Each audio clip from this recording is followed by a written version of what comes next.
items. No way is it linked to being burnt by twins. It is called vitiligo. Welcome to yet another episode of the Vitiligo Stories. My name is Sophia Matovu. Thick skin never comes easy, but I learned how to build it, says Mustafa Ibrahim Balinda, popularly known as Balinda Most. His dream was to become a professional footballer, but that got shattered when he developed vitiligo. Right now, Balinda is a photographer, a content creator, and a model. Let's hear his story.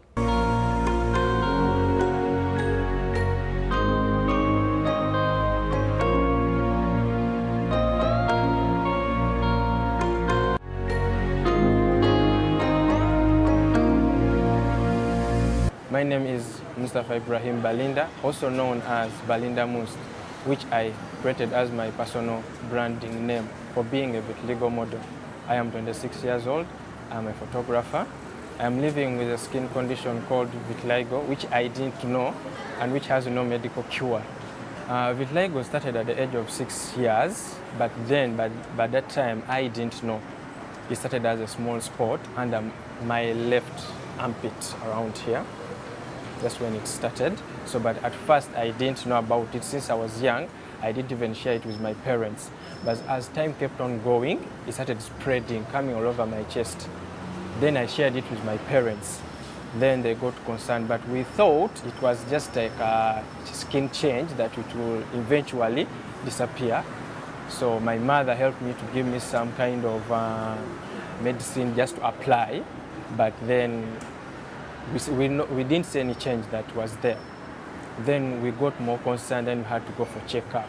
Consulting people, they directed us in some kind of a clinic around Wandegea. That's where we started our first treatment. Yeah, they took my blood samples, salivas, and more of that. So from there, that's when I started. They told me that I'm lacking melanin in my body. I'm lacking there's food that I'm not eating. So they made me to eat a lot of green foods like dodo, nakati, like it has to be my daily food, always. So I started eating that, but I didn't see still change for some time. Yeah, so then another doctor also consulted us to another one that we went to. Then they also took another samples from me, the salivas. So they told me that I'm lacking melanin and this is a condition called vitiligo. But we didn't know what vitiligo is.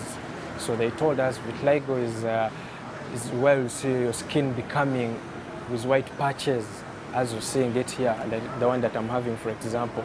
So that's when we had to get more information about the condition. Then from there, we had to start the treatment. After 2 weeks, you have to go back for more medication. Though the treatment was kind of expensive, after 2 weeks, you have to go back for more medication. So it was very hard for us for 2 weeks medication, and the drugs were a lot. When I started my journey in school, I started from a YTK. It is called YTK Nursery School. It is in Muyenga. It is in Muyenga. But by that time, kids were okay with me because no one could see it. Then from there, I went to YTK. I went to Crystal Junior School. It is located in Gaba. That's where now you could see like around my chest by that time. But still, friends used to ask me, what is this? So I used to answer them that this is just a skin change, but it will eventually disappear from there.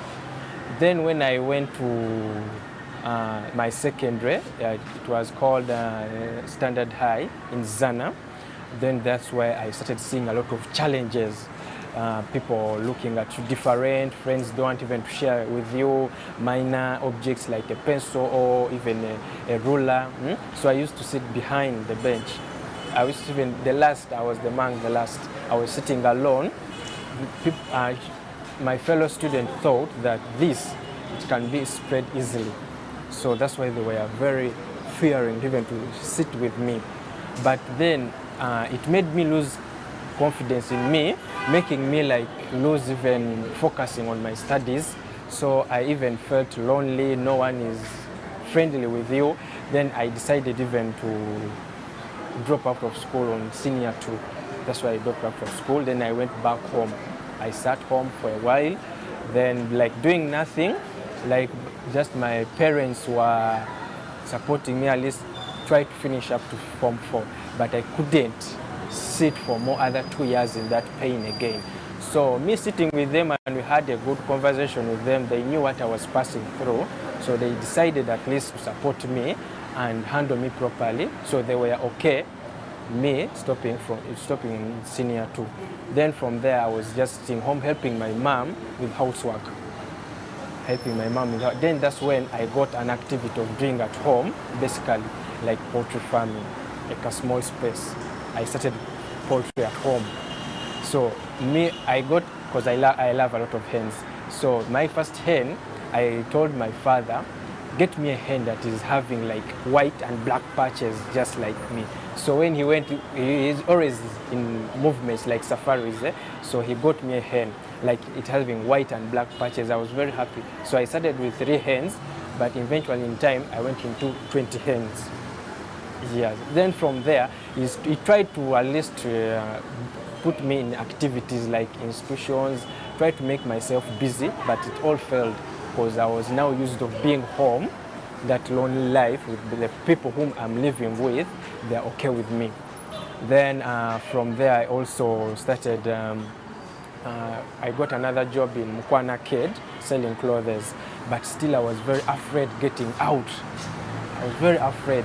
It also failed. I went there one time, but people who were looking at me, I got scared. I was like feeling scaring. Then I said, no, I cannot come back. That day I left that job. I went back home in my poultry. Then that's when I visited a friend who was also having some bit kind of rabbits. Then he gave me 2 rabbits for free. They were still young. I also brought them back home. Then I started with them, the hens and the rabbits as well. Then from there, I remember that time, family relatives used to come home giving me advice that please, this is you, so you shouldn't blame yourself because there are people out there who are in bad situations. At least for you, you can do something for a living. But still I didn't have that confidence and that strength in me. I was still afraid in my life. Then after sitting home for some time, because I was indoors for like almost 3 years and a half, I don't want to go outside. Yeah, because already that time, the patches you could see them. You could see them. I couldn't hide them anymore. But if at least I'm going outside, I would wear jumpers, gloves, covering myself daytime. I don't want people to see me because I don't want them to give me a lot of comments. Yeah. But then it took a time that whereby I cannot hide them anymore. Even going outside, I'm very white. So I also failed. I went back inside, closed myself inside the house. For then a period of time, there's a cousin of mine who he told me there's a person who's coming in Uganda. He was moved Mek. So he supported me. Let's go and hear his story and his about the youth. So we went there. Going there, he told us a lot of things. He told us at least look at yourself, go back home and look in the mirror, talk to yourself. Who are you? What do you want for a living? Because in this life you are alone. You need happiness alone, you need support alone. So when I also went back home, I also had to do that. I waited for everyone to leave me at home alone. I sat there. So then I was alone.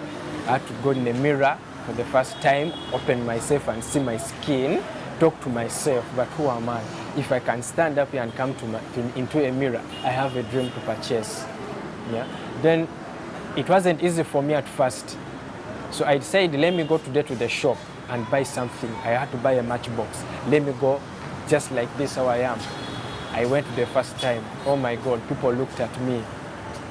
Making another step, I started shaking because more eyes were looking at me. I'm seeing people are whispering, people are commenting. But then I failed. So I didn't manage that first day. The following day, getting more confidence, I had to say, let me move with someone. I had to move with my cousin. I went with my cousin on the shop. but people are still staring at me, looking at me. But I had to do what I wanted to do. I bought what I wanted, then I came back home. I was happy inside me, but the confidence was less. It was very, very less. So then from there, I started going with someone out. Still I get the confidence, and when I'm getting people's support, I started from there getting out. Going to gatherings, it was very hard for me because I could sit in a lot of gatherings. People are many, and I'm the odd man out. I look different. You see people pointing, I look at the other guy. Why is he like that? So I was also confused. I had no answers for them, but I just had to put back my head down and just be happy, like try to make myself strong. Then from there, that's when I had to join social media. I noticed people are doing a lot of stuff on social media, that people are doing whatever they wish. So then I went and found Win Holloway. She was amazing. She had her skin condition was beautiful. She's open there and people love her. That's how she is. Then I said, oh wow, if this person, she's there, I can also be like her in a dream. Then I started doing like that. I joined TikTok. This is my age, this is my sign, this is where I live and what I like, this is where I'm from and what I do, this is what I love. How about you? TikTok supported me so much in my journey. Yeah, TikTok, because when I started putting up my videos, the first comments I got, oh, you're handsome. When I got those kind of comments, I said, oh wow. So I've got more energy again. So I got another idea of undressing my t-shirt, being open to media. So all my TikToks, I don't have a t-shirt. I just open like that. Then that's when I went to see people are just giving me the courage, the support. Then I said, oh wow, people love me. Then let me just try to do this so that I can also purchase my dream, where in the form that I don't want anyone to feel lonely. Because I knew people out there, they are like me. So I don't want even them to pass in what I passed through. So I started TikTok. Then from TikTok, someone contacted me. He does Lewis's magazine. He told me I would love to take a pic with you to post. At first I was afraid because it was my first news to hear, so I had to contact some of my friends. They told me, yeah, try it. I told the guy to give me his website pages to make some bit of research. He gave me, I want to see he's doing something nice. So I met him in Makerere. Then he told me we take pics, what. Then we had to take some pics to add in the magazine called Lewis's magazine. So people when saw me there started contacting me. That's why I got the courage. Then from there, successfully I got into even Lewis's Italian magazine through the Lewis's. Yeah, through the Lewis's. Then also from there, more contacts came in. Satisfaction magazine came in. I was so appraised. Then I went to Satisfaction magazine, sat with them. I told them I have a kind of a story that I want to share out there. Can you really help me? They said, okay, no problem. We sat down. I wrote a kind of a short story that I had to show out to the world. So they had to raise it in Satisfaction magazine. Successfully, it passed through and people enjoyed the story. And what made people to find more or ask me about more questions, it was the side of the witchcraft, because I passed through a witchcraft in my journey through just looking for a way of treatments. Yeah. Then from there, successfully, then I got another connection from Ngali magazine. Yeah, I also premiered there my other story that went successfully, and up to right now, people are still looking for me through those connections. A friend of mine who you have seen before, we met in Mukwana Arcade. He's called Jonas Senabulia. We met in Mukwana Arcade. So I was selling clothes, he was selling books. So unfortunately, my boss sold the business for goodwill. So I came back home, sat home. So for him, even himself, he had to resume to photography. But I didn't know. So then we lost contacts. Then from there, when I was on Facebook, I saw him. Then I started talking to him. He gave me his contact, we started talking. He asked me, what are you doing? I told him, oh, nothing, I'm staying home, but I'm doing my poultry farming, like a small poultry farming business at home. He told me, okay. Then he told me he joined photography. Would you mind we come and work together? I told him, okay, I'll come and give it a try, but it wasn't in my dreams of working as a photographer. I didn't have even any idea. So he told me, on Saturday I'm having a job, come and we'll go work. I met him, we went for work on Saturday. That was my first day being paid that day. I was paid 30,000 that I've never worked into my life. I've never got that kind of money. They used to pay me around 10,000 back then in Mukwana Kid. Yeah, but when he gave me 30,000, I was very happy. I got the biggest smile in my life. Then that's when I started joining photography. He started teaching me. Then from that time up to right now, we are working together for almost now 4 years. We are working together. Right now, I'm not looking for payments, though I need money to work on some of my projects. But right now, I'm looking for exposure. Exposure that will help me to reach at the limit of up and see people that I'm having something that I can purchase in life. Yeah? And people that can see if I am coming out to at least to impress people who are having these special disabilities in life. So that's what I'm trying to do. I'm not looking for money at the moment, but I'm looking for exposure and support and skills on how to work it out there. My best moments in life have been like people want to touch my skin, feel my skin, and people want to always be close to me, like giving me a hug. They say, wow, you have a unique skin in the world. No one has this. You look just perfect with your skin. I found someone told me, I wish I get that, just even for a month. I would be so happy. Just having, if it is okay, I send this disease to that person. And at least my best moments, it has really helped me in my life, because at first I didn't know myself. It has helped me to know myself that now this is me. I can do this. I can support people.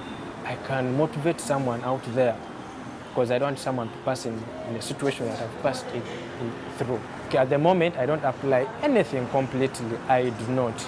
The last 2 years, I've been okay, but since this year started, I've seen a problem. If I'm into sunlight, my skin is turning red. That's the only problem now I'm facing. But then if I'm seeing it's turning too red, I try to get into the shade. If I stay too much in shade, it turns too much reddish, then I start making some kind of bubbles in my softer parts, like here, around my lips, even on the neck, even on the ears. That's why I start getting those bubble objects. My message could be them, if I'm now coming out to motivate people, to inspire people, I know someone out there. You can also do that, because you have a dream to purchase, you have your goals. Yeah, I would say to people to come and join us together. We work together, we empower people. I personally, I myself, now I've so far now reached on the point of being the Mr. Ability Central Kampala, Uganda, just to raise the flag of vitiligo with people who are having this kind of skin disease with me, to shine out there. So what I could wish to people, to come and join us, and we make the voice one. Shine vitiligo, live with vitiligo.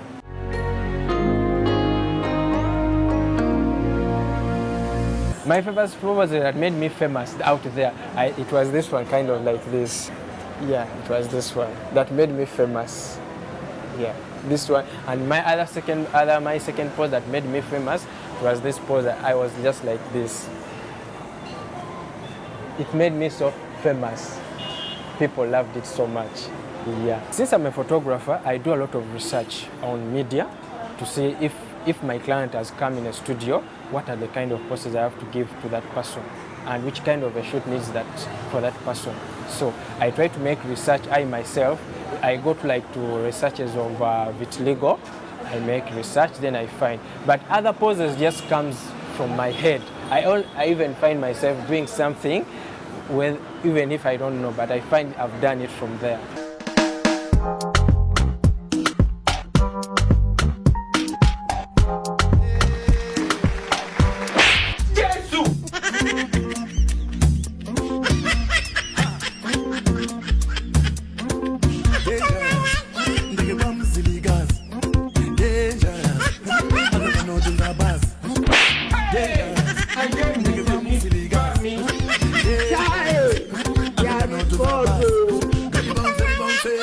about your life.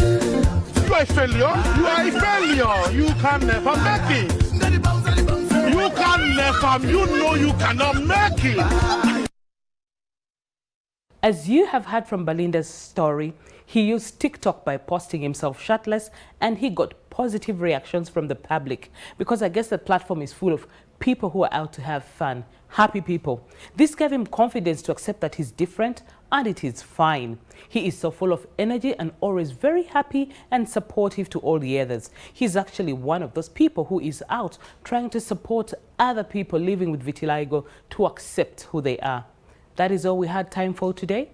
Good night.